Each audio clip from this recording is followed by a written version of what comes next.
This was brought up in the chat just recently. The state of North Carolina, Josh, and the state of Texas would love to do. This is from Ross Dellinger, whose streak ended today, by the way, of leading off the show. Or was it yesterday? I believe it was yesterday. Yesterday, his streak ended of leading off the show with news that he's on a streak on my podcast. I think he's at like 4 or 5. Yeah, lead off with a Ross Dellinger report. He's killing it. He was on our show on Friday. And so even though his news wasn't like the biggest news of the day because he was on the show to keep the streak, I put him at the top, but it was about second or third. Like today, it's second. North Carolina lawmakers want to require the state's 2 biggest and richest programs, UNC and Chapel Hill, and NC State, to regularly play football and basketball games against other in-state public schools. Under a bill filed by prominent Republican House members, they would be required to play at least one of East Carolina, App State, and Charlotte every year, and would have to play each school home and away every 6 years.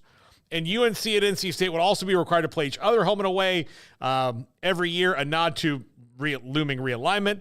And, the sports tourism is vital to the economy of North Carolina. Intrastate college athletics generates millions of dollars in economic impact to the state. It's the priority of the General Assembly to encourage intrastate college athletic rivalries in order to promote economic development. I want to know if this would pass or anything, but I think they'd probably play a lot of those schools anyway, most of the time, but not all the time. But it is interesting to see a state fighting back against realignment, and UNC's not even fully into the realignment waters yet. They're just kind of on the fringe, seeing how things are going with FSU and Clemson. But if they start playing in the Big Ten or the SEC and leaving the ACC, there is a pretty good chance that they would never play App State, save for one football game every 20 years. Yeah, no, make them do it. Sign this thing, get this thing into law. The one thing we're losing right now is regionality. Okay. And my big stance on realignment, the way things are trending right now, is be careful, because you are not pro football. Pro football is the highest level of this sport. If you make this thing too pro football, you are going to scare away a large portion of people.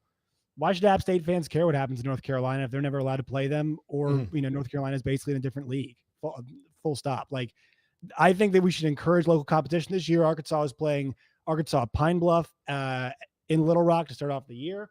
They're playing Arkansas State next year. I am behind that. I'm behind Missouri playing Missouri State. It's where I went to school. Paul, I think Paul, for your case, Florida State should play FAMU, right? I think Southeast Louisiana, the HBCUs, get them involved in big state schools. Make sure if the schools are going to be cutting checks and buy games, make sure it's a school that needs it in your state. Tennessee State, we talked about their facilities were a huge point of contention. I think it was talked about their situation. Vanderbilt and Tennessee, if they're playing anybody, in Memphis too, even to some extent, they should be playing schools like that. So I'm behind Carolina in all this. The state protect. I know some folks they should not be telling the colleges what to do, but look, those are actually people in some ways trying to protect regionality, and also it's going to get them some brownie points with prospective voters, probably because they're protecting in-state rivalries. But I've got no problem with that, and I support that fully. No, I would like to. I mean, honestly, I wouldn't mind seeing it in Texas and Florida either. No, they should in Texas. They should. In Texas, Florida doesn't really need it as much because those schools, kind of play each other. Florida and Florida State are going to play every year. Florida State and Miami are going to play every year.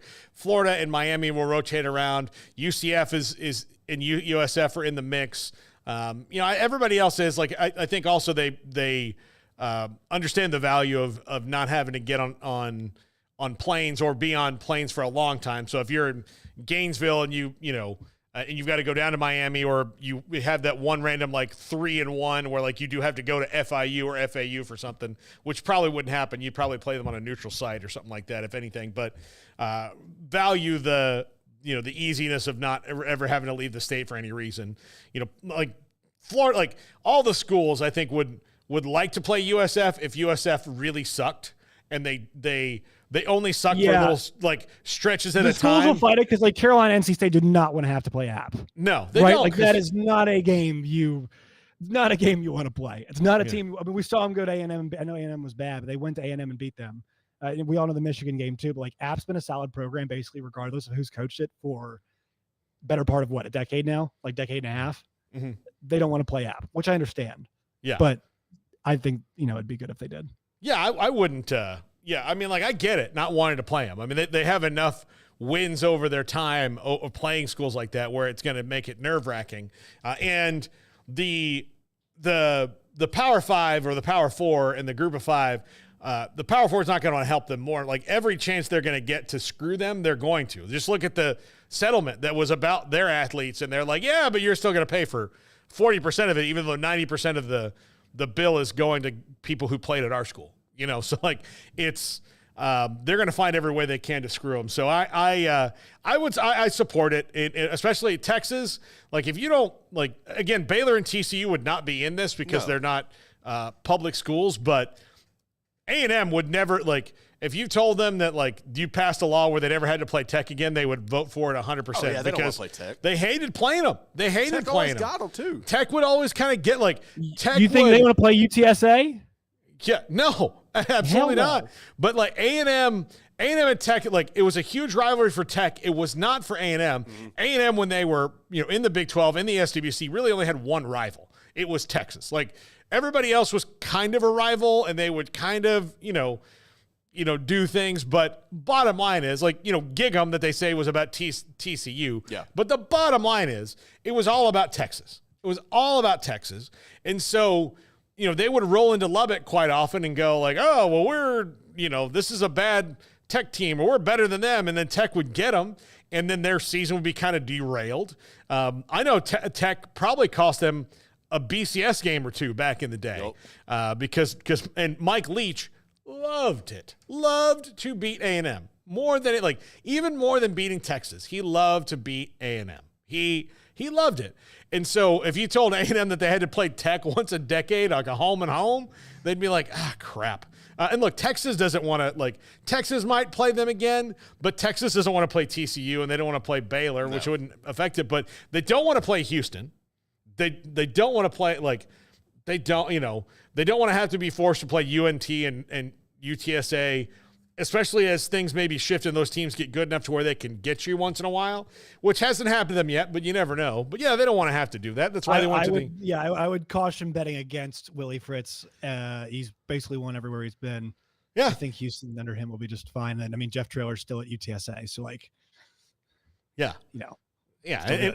And UTSA, here's the thing. If Jeff Traylor ever leaves and goes and takes a big job like Arkansas or or somewhere else that's open and starts winning there, UTSA is pretty committed to that football program. So whoever they get's going to be the next. Texas schools. They're always going to have talent, right? Like we just saw Seth Luttrell do well at North Texas, and we know what Houston and UTSA are capable of too. So it's like GJ Kenny's on the rise. People like him. It's you wouldn't want to do that. So I like if Texas made that rule, I promise you, and like growing up in Aggie household, I knew like very well, like my dad didn't have any disdain towards Tech. Like he didn't think it, but like it was one of those things that was like, damn it, again, really again? Like that was, and it was always like A&M is rocking along, and then they go out to West Texas and then forget everything they ever knew.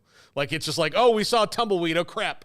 That's it. I'm struggling to remember A&M rolling along. When did that happen? R.C. Slocum. Probably R.C. Slocum days. Yeah. Good Lord. Yeah. Johnny. Didn't watch too many of those games. Johnny football. Yeah, you weren't really that much alive then. You were alive, just not.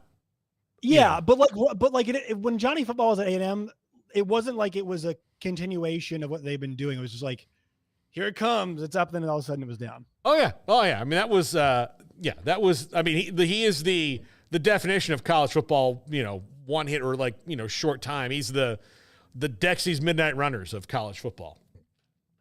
They sing Come On Eileen, by the way. Yeah, I did know that one. Okay, good deal. I'm glad you did. All right, a couple more things to get to before we get to Will Backus.